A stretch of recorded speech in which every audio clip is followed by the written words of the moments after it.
Halo semuanya, perkenalkan nama saya Kezia Karuna Haryanto dari kelas 11 IPS 3 absen 14. Pada kali ini saya akan membahas mitigasi mengenai tsunami. Nah, jadi pertama-tama apa sih yang bakal kita bahas di video kali ini? Di video kali ini kita tuh bakal bahas yang pertama, apa itu tsunami? Yang kedua yaitu apa sih karakteristik tsunami? Kemudian habis itu ada tanda-tanda terjadinya tsunami.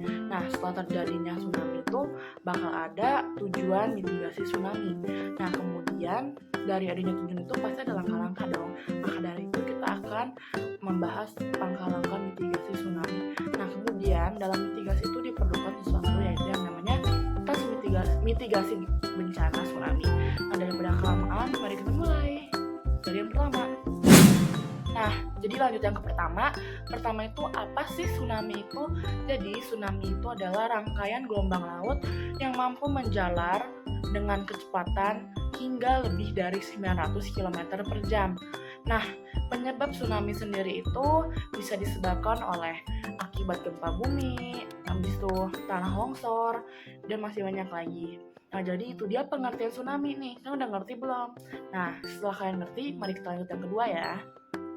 Lanjut yang kedua, setelah dari pengertian tsunami itu apa, kita lanjut ke karakteristik tsunami-nya sendiri.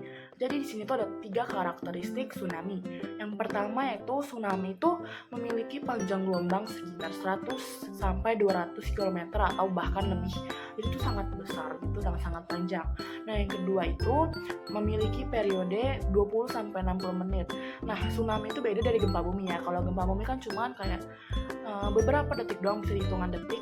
Tapi kalau tsunami itu kan gelombang laut, jadinya itu lebih panjang daripada daripada gempa bumi maksud saya. Kemudian yang ketiga itu kecepatan perambatan gelombang airnya itu tergantung pada kedalaman dasar lautnya. Jadi kalau misalnya dasar lautnya itu nggak begitu bawah banget, itu nggak mungkin kayak tinggi banget itu. Nah, setelah dari karakteristik, kita lanjut ke tanda-tanda terjadinya tsunami.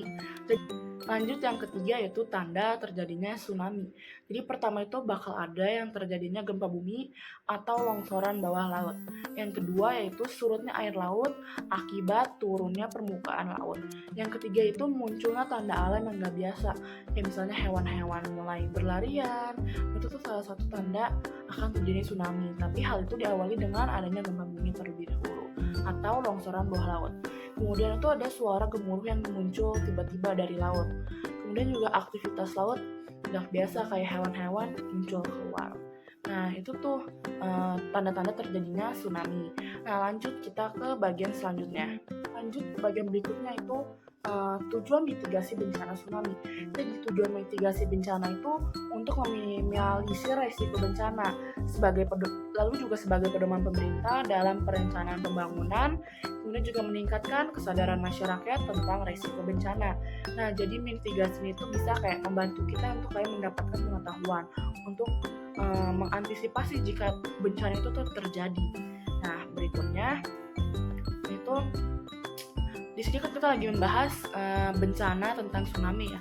Nah, jadi langkah-langkah mitigasi saat terjadinya bencana. Nah, tsunami itu ada 3 yaitu yang sebelum, saat terjadi, dan setelah terjadi. Nah, jadi yang sebelum terjadi itu kalian harus nyalakan radio atau nyalakan yang bisa menyalurkan informasi. Jadi di mana kalian itu bisa mendapatkan informasi bahwa akan terjadi tsunami atau enggak nih gitu. Nah, itu yang sebelum ya. Nah, saat terjadi itu pasti kan ada tanda-tandanya ya. Kalian jangan dekatin pantai. Habis itu juga jangan panik dan juga hindari dari benda-benda yang mudah hancur atau apa. Kemudian juga bawa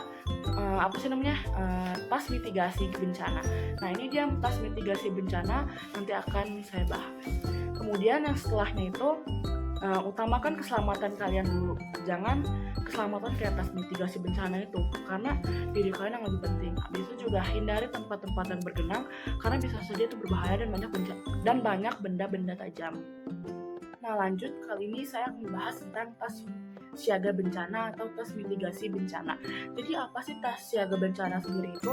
Nah, jadi tas mitigasi bencana itu kumpulan barang-barang kebutuhan dasar rumah tangga yang dipersiapkan sebelum terjadinya bencana dan diperlukan saat keadaan darurat. Nah, jadi ini dia bawa yang besar-besar itu cukup yang kayak bisa bawa hal yang penting di sana kayak pakaian untuk beberapa hari sekiranya, bisa dokumen-dokumen penting, bisa ada power bank atau charge. Tapi diutamakan itu power bank ya, karena kan itu hadis terjadinya tsunami, nggak mungkin dong kan kasih sholat itu, karena bisa saja konser. Nah, jadi apa sih isinya pas mitigasi bencana itu?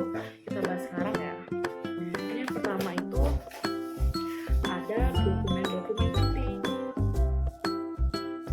Nah, dokumen penting ini pasti kan kayak gak mungkin dong kalian tinggal di rumah sendiri, tinggal aja di rumah, kayak itu barang berharga. Jadi setelahnya sudah selesai, ini masih bisa terselamatkan atau masih bisa dimanfaatkan. Jadi itu penting banget ya guys, harus dibawa. Kemudian di sini ada masker. Walaupun sekarang pandemi sudah tidak begitu muncul lagi di dunia, kita perlu menggunakan masker karena kita yakin kita bakal bertemu banyak orang. Jadi kita sebaiknya menghindari terkenanya COVID-19 lagi. Jadi kan perlu bawa masker. Kemudian di sini ada baju, pakaian. Kalian bisa membawanya minimal 3 pasang lah ya untuk 3 hari gitu untuk mengungsi jika rumah kalian hancur. Kemudian ada power bank. Nah, ini power bank. Diutamakan power bank ya guys, karena kan gak mungkin gitu kalian waktu lagi ada genangan air kan nyolokin ini ke stop kontak, ya kan kayak bakal terjadi konslet. Jadi lebih baik bawa power bank ya guys. Kemudian ini paling penting ya, ini bawa dompet. Karena kayak kalau nggak ada dompet kan nggak bisa apa-apa karena uang kalian disita semua. Kemudian juga bawa yang paling penting tuh obat-obatan, karena kayak gak semua tempat kayak menyediakan obat-obatan yang kalian perlukan. Nah, berikutnya bawa air minum juga, karena kan kayak ya kali kalian mau minum air laut, betul kan? Nah, itu dia deh tas bencana, mitigasi bencananya. Jadi nanti saya akan review lagi.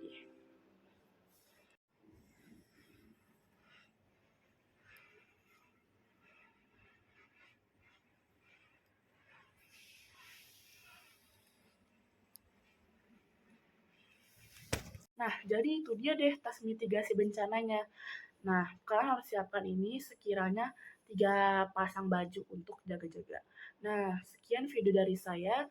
Semoga video kali ini dapat membantukan semua dalam mengantisipasi bencana yang akan datang. Setidaknya video kali ini dapat memberikan informasi sedikit untuk kalian. Terima kasih.